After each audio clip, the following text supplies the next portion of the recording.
regarding dun sa leadership po, nag-loyalty check ba kayo or sila mismo kinausap kayo after hearing the story na sa inyo pa rin yung suporta po nila?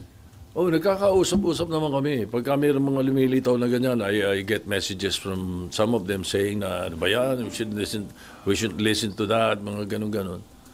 Yeah, no need for a loyalty check. How confident are you, SP, that the majority bloc still supports your Senate presidency? I'm quite confident. But as usual, you know, any senator who is elected into the leadership only serve at the pleasure of your colleagues, of your peers. So we always leave it at that. But as far as I'm concerned, and as far as I know now, I'm quite confident that we are stable and the leadership of the Senate is well in place. Yung snap elections? There is no legal or constitutional basis for a framework to do or a framework to do that. So I think it is an opinion of a legislator. So I will leave it at that. Hindi pwedeng gawin yun at the moment. But to restore the trust of the public daw, SP, sa gitna ng mga issues ng corruption? Well, first of all, and I have vowed already, we will make sure that the budget process, as far as the Senate is concerned, will be transparent and accountable. Everything will be done through the eyes or within the purview of the people, no, of the public. So that's one. No? And then hopefully the ICI can open to the public its deliberations. You know? That's another. And the most important of all is that the judiciary act well. In other words, may mga ma-prosecute, may mga makulong, at may ma-find guilty yung mga guilty. You know, to make sure that those who are guilty are proven so and are sentenced.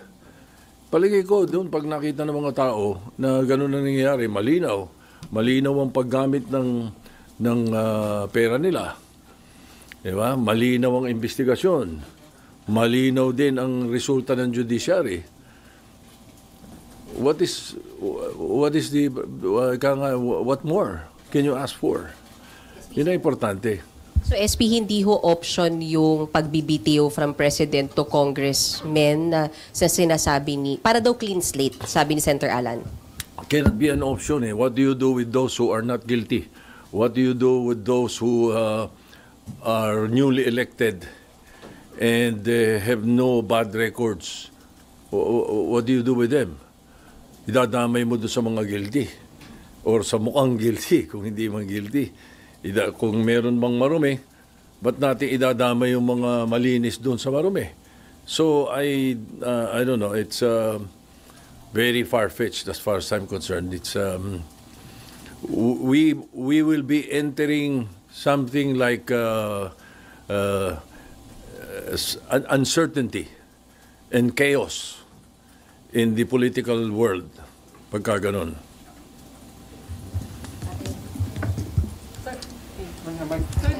Sir, nakausap na ba kayo ni Senator Lacson tungkol po dun sa balak niyang resignation? Tinanggap na ho ba yung resignation niya as chairman po ng Blue Ribbon Committee? Salamat po. Hindi, nagkausap kami kagabi. Wala pa kami tinatanggap. Wala pa naman siyang pinapadalang sulat or I think he wants to do that personally. Nagkausap kami kagabi. And ayun, nagkausap kami kagabi. You know, Senator Lacson is frustrated. He's not stressed. Sanay sa stress yun eh. Yeah, pero ang nakikita niya, frustrated because nag-hearing siya, may umaangal. Bakit nag-hearing? Pag hindi siya nag-hearing, may umaangal. Ba't hindi nag-hearing? Ano ba talaga? Diba? So, and then I think the way he ran the Blue Ribbon Committee hearings were very good.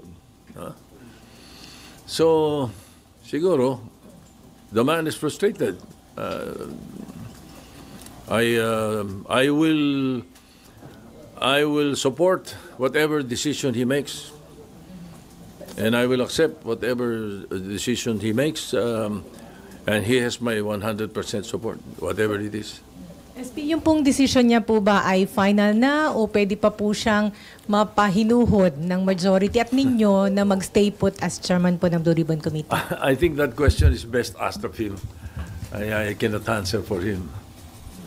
Pero sir, anong sense ng majority? We can only hope for the best. Opo, pero sir, ano po ang sentiment, sir, ng majority bloc? Sabi niyo po you're in touch with them. Ano po ang sinabi nila? Gusto ho ba nilang manatili si Senator Lacson o gusto nilang mapalitan? Karamihan, hindi naman ko komentaryo iba pa, pero yung karamihan ay sinasabing nila na baka pwede pa makausap si Senator Lacson. Para po? To stay. Kasama ba yung sa napag-usapan niya? Sinabi niyo po ba sa kanya to reconsider his decision? Hindi, because I was checking on our WhatsApp group, after Senator Lacson and I talked already. It was late in the evening. Last night. Sir, Sir, meron po kasi mga nagko-comment na kaya raw po aalis si Senator Ping is para hindi na ma-unstabilize yung pong, ma-destabilize yung pong Senate leadership na meron daw pong namumuong coup, parang siya na lang daw yung sacrifice dahil maraming hindi masaya daw dun sa pagpapatakbo niya ng Blue Ribbon. Everybody's entitled to his own opinion, so whatever they say, it's up to them if that's their opinion. But as far as I'm concerned, and my opinion is, the Senate is stable, both majority and minority. I am very sure that the Senate is stable, and we will make sure, under my leadership, we will make sure that everything will be transparent, everything will be accountable. So what do you make of those rumors na merong attempt to unseat you and install a new leadership? Hindi ko alam kung saan nanggagaling alam mo naman dito sa Senado, pagka nanggagaling sa social media yung kwento, hindi ka, madaling kumalat dahil social media, pero I don't see it coming from anywhere. In fact, the other day, nagkausap kami ni Senator Alan at nababanggit na rin yan Sabi niya nga, siya mismo nagsabi sa akin, wala naman akong kinakausap kahit sino sabi rin niya. And you believe him, sir? And you believe him, sir? And you believe him, sir? Yeah, I believe him. Sir, yung pong napag-usapan ninyo sa majority regarding dun sa leadership po, nag-loyalty check ba kayo or sila mismo kinausap kayo after hearing the story na sa inyo pa rin yung suporta po nila? Nagkakausap-usap naman kami. Pagka mayroong mga lumilitaw na ganyan, I get messages from some of them saying na, ano ba yan, we should listen to that, mga ganun-ganun. Yeah, no need for a loyalty check. How confident are you, SP, that the majority still... How confident are you, SP, that the majority bloc still supports your Senate presidency? I'm quite confident. But as usual, any senator who is elected into the leadership only serve at the pleasure of your colleagues, of your peers. So we always leave it at that. But as far as I'm concerned, and as far as I know now, I'm quite confident that we are stable and the leadership of the Senate is well in place. May interviews kay Senator JV na parang may lumabas sa mga reports na may balak siyang kumala sa majority. May ganun ho bang na sabi po sa inyo? Paulit-ulit si JV, sinasabi niya na nung araw pa yan, rehash daw yan And he was interviewed and quoted that, I think about more than 2 weeks ago, when the issue of the interview of Senator Lacson mentioned about certain insertions of some senators or almost all like that. Parang ganun yung ginabi. That was the reaction of Senator JV the following day.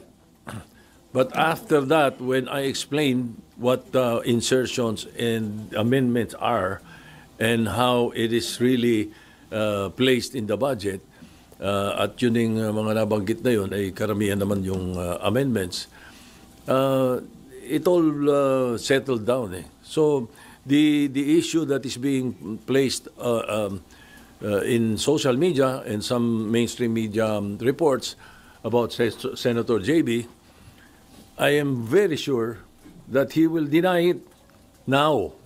He did say that before.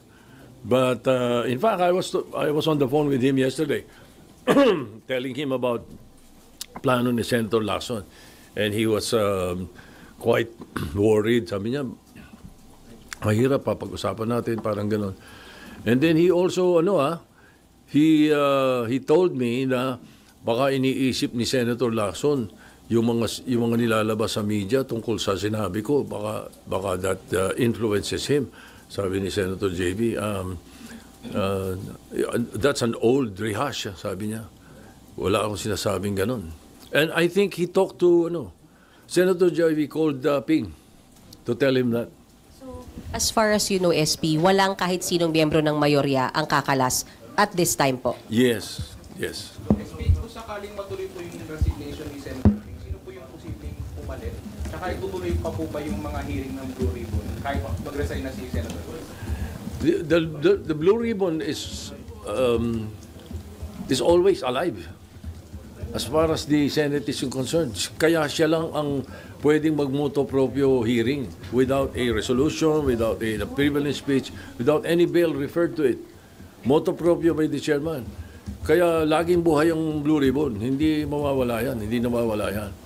Maaaring na-postpone kumisan, suspend, but it is always ongoing. Now, if indeed Senator Lacson resigns, his candidate would be a very good. It would be something to consider. But we will leave it up to the members of the majority. We'll talk about it first. We'll cross the bridge when we get there. Pero sir, yung flood control investigation, ipagpapatuloy pa rin po ba? Siyempre, kung ano yung mga dapat maipadala na namin. Meron kami mga nakuha na marami ng informasyon na nakuha Ang importante dito, ipadala ito sa ICI and the DOJ so that they continue with, it can aid them in their the performance of their mandates. Laking tulong yun, palagay ko, sa kanila. SP, kayo po ba personally, meron po kayo, sir, nasa harap na ako. SP, kayo po personally, meron kayong pick for the Blue Ribbon Chair? For the meron po kayong gustong choice ninyo for Blue Ribbon Chairman?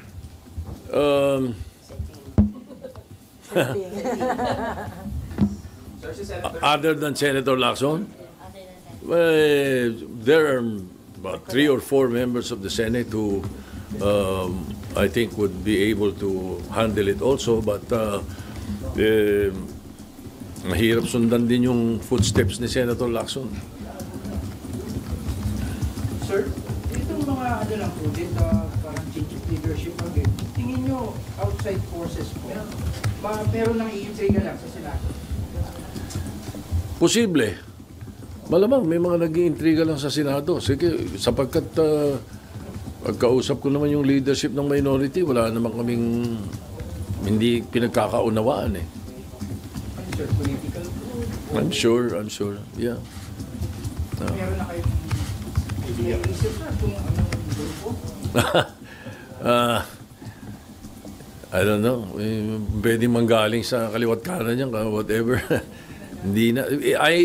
We should not allow these talks to hamper the work of the Senate. And that's the reason that last week we decided to suspend the sessions habang wala yung mga agenda na mayroong mga bills pending. Nakita nyo yung mga pending na treaty, pinasa lang muna namin.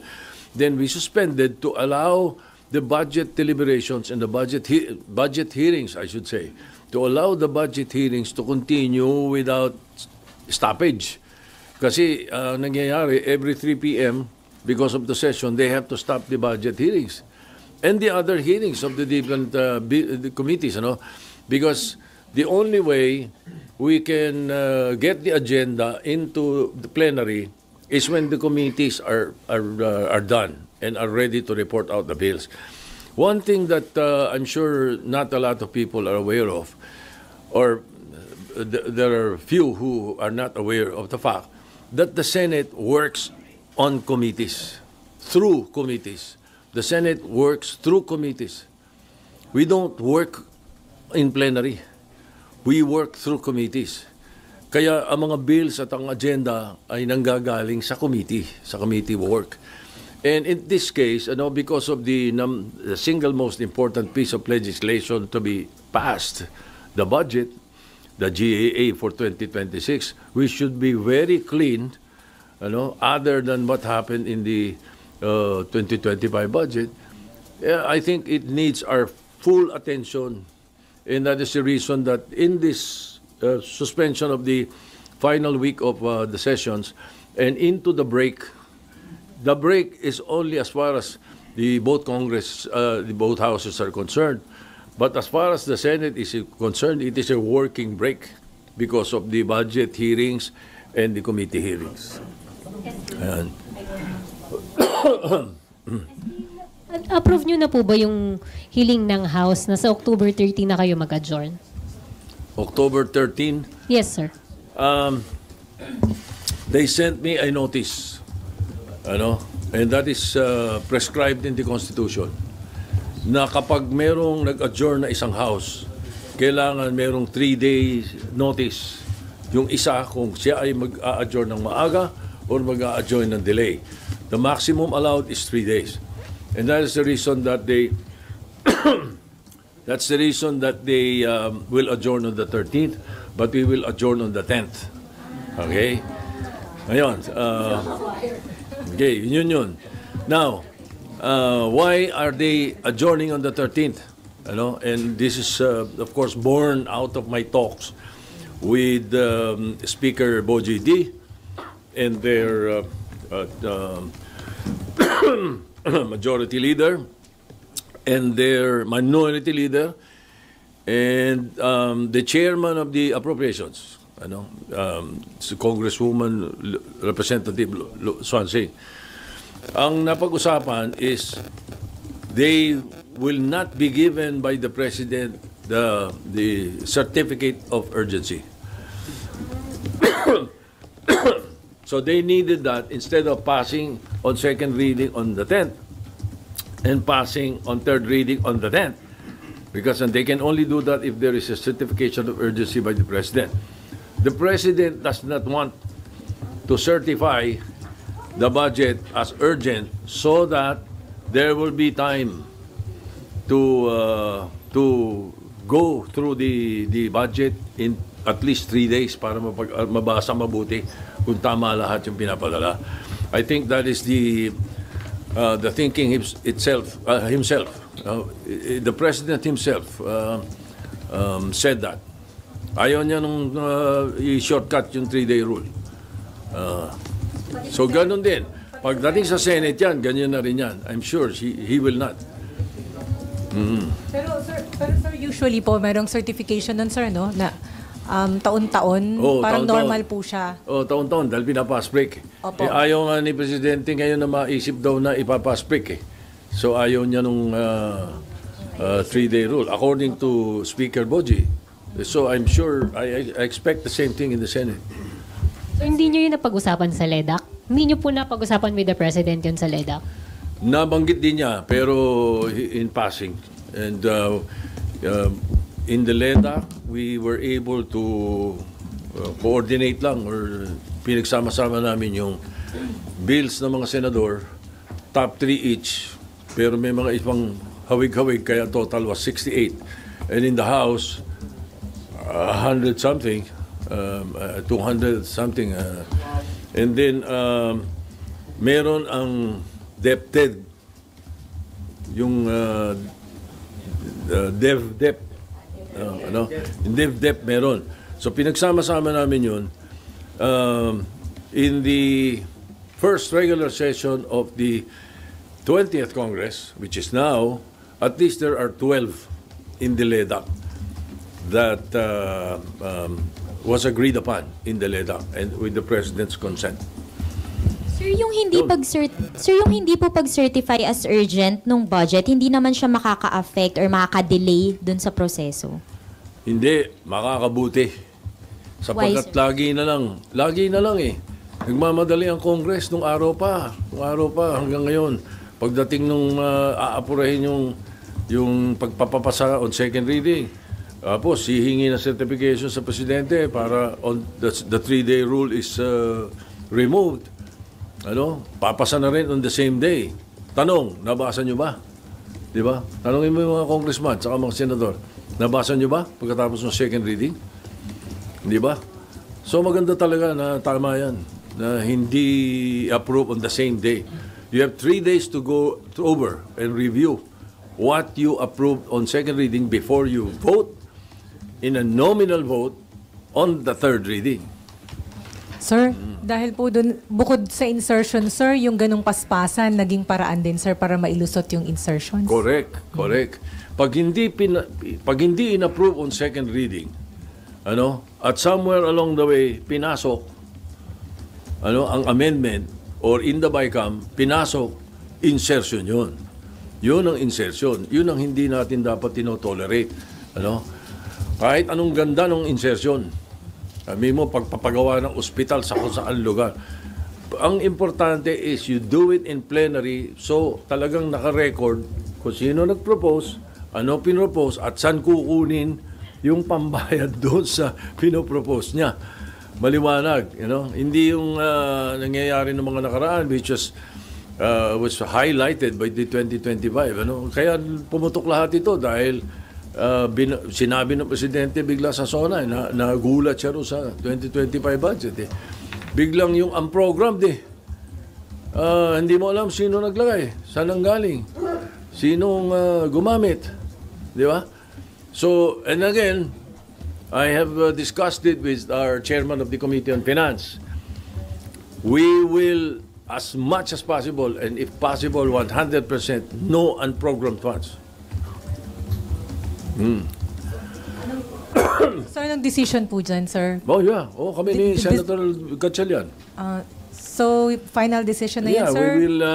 We will make sure that when we discuss the budget finally on second reading, before third reading, there should be no unprogrammed funds. I-program natin kung anong kailangan ng executive, ano talaga dapat, i-program natin. Paano yung mga para maliwanag, assisted? kitang-kita, hindi yung pagdating ng nakapasa na yung budget, biglang, ganyan, pwede rito, ganito, pwedeng ilipat dito. Hindi pwede yun. Sir, paano po yung mga foreign assisted daw? Hindi natin gagalawin yun. Yung foreign assisted lang ang i-allow natin doon sa tinatawag na ang program funds. Yung lang foreign assisted. Wala nung singit. SP? SP sa NEP po ba may UA agad? And would you know kung magkano yun ngayon for 2020? I have to check. I think you'd better ask Senator Gatchalian that question. Medyo yan. I will be talking off my hat if I answer that. And I answer it wrongly. SP, sorry, hindi pa rin ako naka-move on kay Senping. Sir, yung tawag niya sa inyo kahapon, SP, nagpaalam na siya formally na bababa na siya ng Blue Ribbon. Can we say that?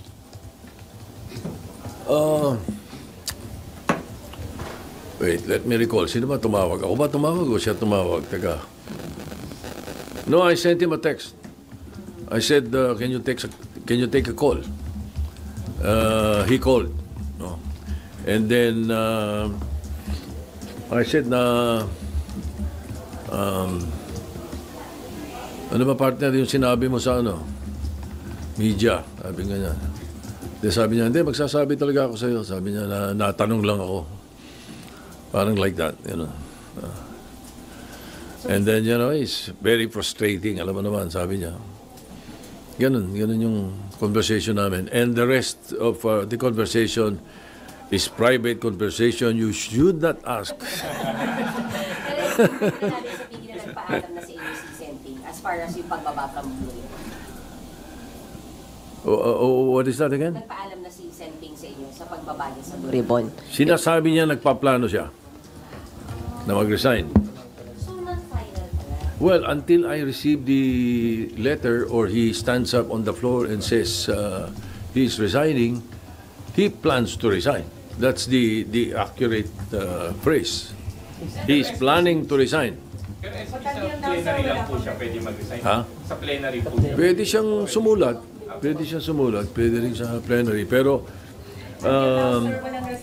what will happen is that we will, if he does that on the floor or he sends a letter, the only time he is deemed resigned is when we elect a new chairman. Di ba? Technically. Unless he says, no, I'm resigning now, and I'm sending the letter now, unless he does that, then bakante bigla yung Blue Ribbon. Yung caucus po sa Wednesday, SP, doon mapapag-usapan if ever itong pagbaba niya at kung sino yung papalit. Pwede Sino ba? may sabi sa'yo may koko sa Wednesday? Sir, sinabi niyo sa group natin. Sinabi ko ba? Wednesday or Thursday? Oh, yun, merong or Thursday. No, I'm not sure. Maybe Wednesday. Tinatanong ko muna kung ano yung preferred nung aming mga kasama. You know, I lead by consensus. Alam mo naman tayo, hindi. SP, sorry. Kailangan ko itanong. So, sa Friday, wala po tayong ine-expect na palitan leadership sa pag-resume po at sa bago magsara yung mag-adjourn po? Wala kaming ini-expect na ganun. SP po lang po. Sakali po na mag-resign nga po or mag-withdraw sa pwesto si Senator Ping, ano po bang mangyayari doon kila Curly Discaya, kila Bryce Hernandez na nasa under custody? Yung mga naka-contempt, they're still under contempt. Their contempt stems from the Blue Ribbon Committee, not from Senator Lacson. So they remain in contempt. At saka ano yun, mas mabuti para sa DOJ yun at saka sa ICI sapagkat pag kailangan sila, hinihiram lang sa Senate, nagpapaalam na sa akin.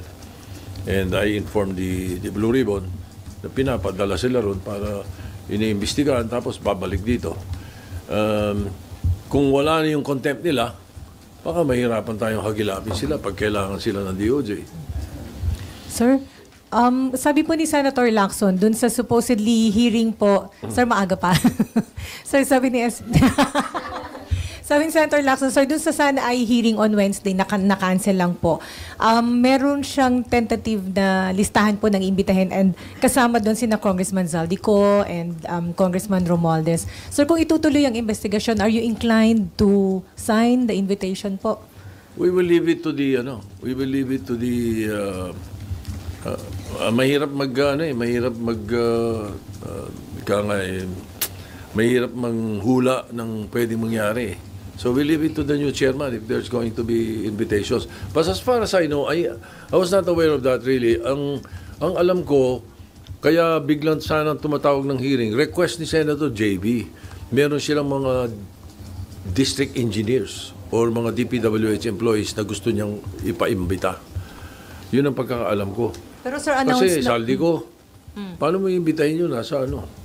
Tingnan, sir. Pag hindi po na-serve yung invitation, sir, that would be followed by with the subpoena and usually, arrest. kung medyo naman tayo, usually invitation. Pag hindi inono ni invitation, show cause, order. Maganda explanation, wala ka magagawa. Hindi maganda explanation or hindi natin gusto yung explanation, then subpoena kasunod.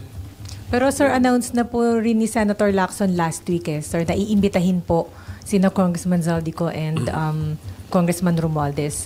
So, Ganun ang procedure nun. If that is, if it will push through or if it would have pushed through. Pero sir, kasi congressman pa rin si Congressman Romualdez, Congressman Zaldico is no longer. So, parliamentary ethics na pwedeng pagdaanan doon. Si Zaldico, hindi na. Opo. Wala ng parliamentary ethics yun.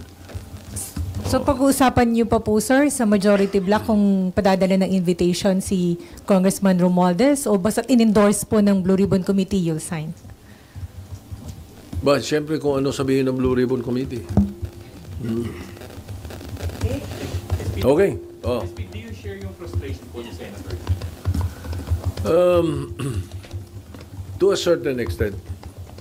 To a certain extent. Kasi kumisan kasi yung mga hearing namin na kung napapanood nyo naman siguro may mga spurious Di ba? May mga spurious na mga hindi naman dapat na pinag-uusapan sa Blue Ribbon